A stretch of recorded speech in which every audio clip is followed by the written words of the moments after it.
every day you must wake up and thank God that you're still alive, because we only get this one life.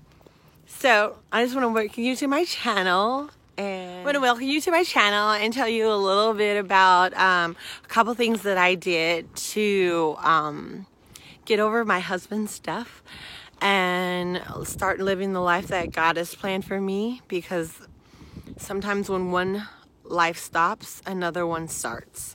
So my cousin told me that I needed to check out Carnival, and he invited me to my first carnival, which was in St. Thomas. And there's terms like bacchanal and living it up and enjoying life to the fullest, and this is my journey. Hey y'all, to the A y'all, to the I y'all. Well, hey, it's Kai y'all. There were two pivotal things that occurred in St. Thomas during Carnival. First was I met a life coach who gave me some really good advice. Shout out to Miss Rhodes. I'll give you her information at the bottom link. And the second was I was introduced to Caribbean Carnival. In St. Thomas, I was just an observer of Carnival, but I enjoyed myself so much. And come to find out, you can actually be a part of Caribbean Carnival. My cousin told me the best carnival to try that would be Trinidad's Carnival. In Trinidad and Tobago, they let you play mass. You pick a band, you get a costume, and you can jump and have the best fun ever. And I love to dance. I've been dancing more than I can remember in college, high school, so this was right up my alley. Needless to say, I was so excited. I couldn't wait to get home and start planning my trip to Trinidad and Tobago's Ultimate Carnival. So first, I had to figure out the date. Carnival usually falls right before Ash Wednesday. And usually have like a Monday, Tuesday thing, and then maybe it's Tuesday, Wednesday. I can't remember the dates. But so we got the times for 2014 when they were having it. And then I had to get my crew together. And my crew consisted of the BBPPGs, Beautiful Black Powerpuff Girls. And it's just because I believe we're like superheroes, because we're all single moms and we're doing it fabulously. And which is also interesting, we are, at that time, we're all in different stages. Like, we'll call her Nene, had just gone through a year. She was divorced over a year at that time, so she was just trying to figure out what it's like to be a single woman again after being married. And my sister AD, 3 years later, would be married, so she was in the process of figuring out if she wanted to be married or not, and totally she just ended up being married. And of course, I was just trying to survive this widowhood of mine, and I was just tired of surviving. I wanted to start thriving in life after. So it was just a great time to plan a carnival trip. Most of our research was done online. We looked up what to wear, what to expect, how to pay for places, what parties to go to. If it wasn't online, then we didn't know about it. And together, all three of us selected a band that we thought was nice. And we also picked one party at the time, and one Juve van. So I'm going to take you through the events leading up to Carnival, and then what we did when we got there. Okay, so we had to find a Monday wear, and this could be a swimsuit or a decorated suit, or maybe a lesser version of your costume. You can also, each band would give you a shirt or a tank top, and you could just wear that and some shorts. And it's kind of like your warm-up day. So we went out and searched for what we could consider Monday wear. Um, Next, we got some clothes that we didn't mind wearing, but then throwing away for Juve, because Juve, they can throw paint on you, they throw oil, sometimes grease and powder. So it's the shoes and the shorts and your underwear you probably want to just discard when you're done. So we went shopping for that.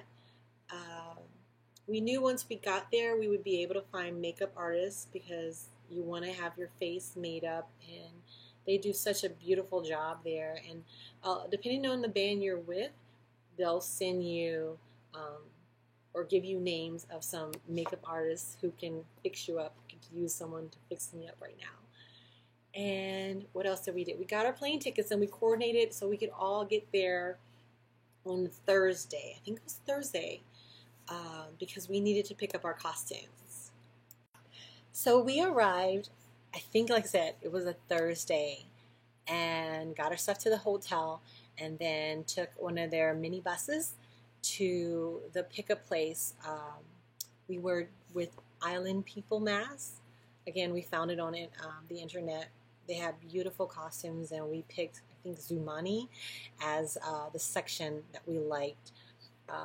Me and Nini got what they call frontline costumes, and AD got a backline costume, mostly because she has more breasts than we do, and she needed a little bit more for coverage. And me and Nini are like bees, so we were okay with a little wire bra that just barely covered you. And we got there, picked it up. They actually had music playing. It's the first time we were exposed to soca music. Oh my gosh, we love soca music now. And they also had food. Oh, the food was amazing. And they had makeup artists there showing you different ways of getting your makeup done. And so Stephanie and Nini and AD both got their makeup done there, and it was beautiful. We picked up our costume. There were a few things missing. The lady gave us her number, and we exchanged number with her, and she said she'd give us a call when the other stuff in, and we can come and pick it up and not have to be in line. Now, usually you hear that the lines are horrible, they don't move, but it was in a nice air-conditioned place. Like I said, the music was playing, they were handing out food and drinks, so it was a great first experience for us just to pick up the costumes. Let me give you some rules of Carnival. There are no rules. You just don't want any stush vibes. And stush, for them, is like stuck up to us. And number one rule, whine on a stranger. Whining is a type of dancing. It seems for Americans maybe too intimate, but in the Caribbean it's like normal. That's what they do. If you think about Dirty Dancing, it's kind of like that, but not so sexual. It's just a really dance. So yes, it is okay for you to whine on a stranger. It is encouraged, and it doesn't matter if it's a woman or a man. It doesn't matter if they're single, divorced, or married. As long as you are polite, you are allowed to whine on a stranger. Rule number 2, drink rum or drink whatever, but drinking is fun. It's one of the first times in my life where there were thousands and thousands of people with a cup in their hand, and we're sure we had some type of spirit in there. And I say, when I was there, I did not see one gunfight, one fist fight, one knife fight. People were loving each other and getting along, even though they were on spirits. Okay, rule number 3, make no apologies. You don't have to apologize for whatever it is you want to do. As long as it's within your comfort zone, you do you. And you don't have to apologize if you want to stand on a light pole and shake your butt. You don't have to apologize if you want to just spin around in a circle and yell. Make no apologies. Okay, so rule number 4. Be on your worst behavior. Yes, that is a rule for Carnival. Be on your worst behavior. And lastly, start the bacchanal. That means start the misbehaving, start the misbehavior. Just start having the time of your life, because you only get this one life. So those are some rules of Carnival. Here I am with another headdress.